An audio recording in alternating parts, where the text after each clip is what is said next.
14th, armed Houthi forces stormed the capital of Yemen, Sana'a, and take it over after years and years of protests. This leads to a brutal civil war, which caused the death of over 10,000 civilians and also what UNICEF deems as one of the world's worst humanitarian crises. Over 100,000 people in Yemen died from famine, and millions were displaced since the start of the war.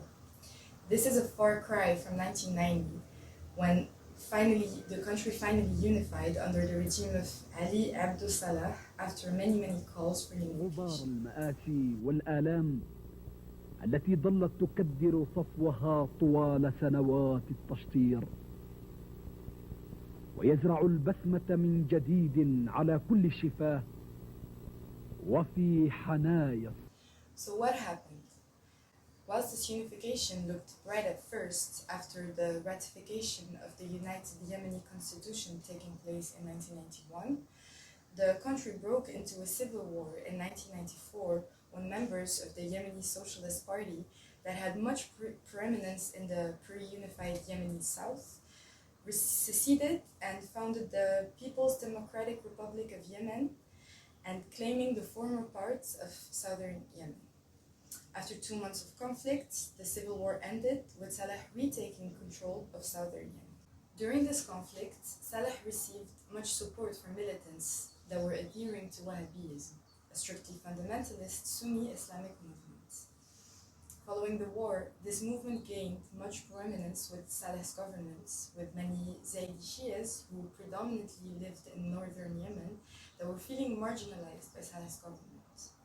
This led to these people, the Shia Houthi movement, starting a rebellion in 2004 in protest of Salah's government, with Salah fighting his rebellion alongside Saudi Arabia, which felt threatened by Shia's movement gaining prominence in Saudi Arabia itself.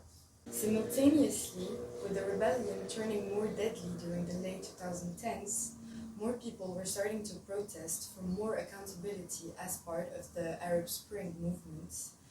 This led to Saleh stepping down from his position as president in 2011, with then Vice President Abdurrabbu Mansour Hadi becoming interim president.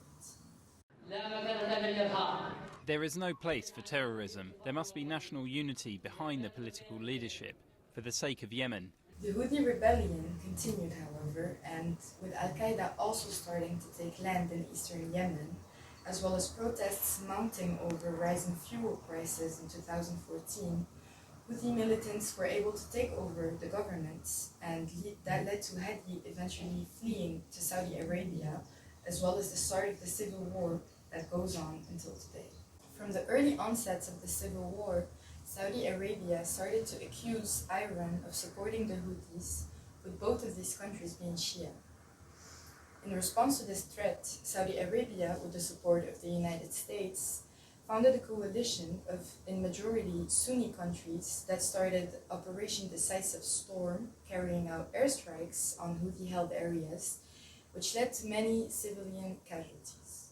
An Arab and international movement will go on until the Houthi militia withdraws and surrenders its weapons.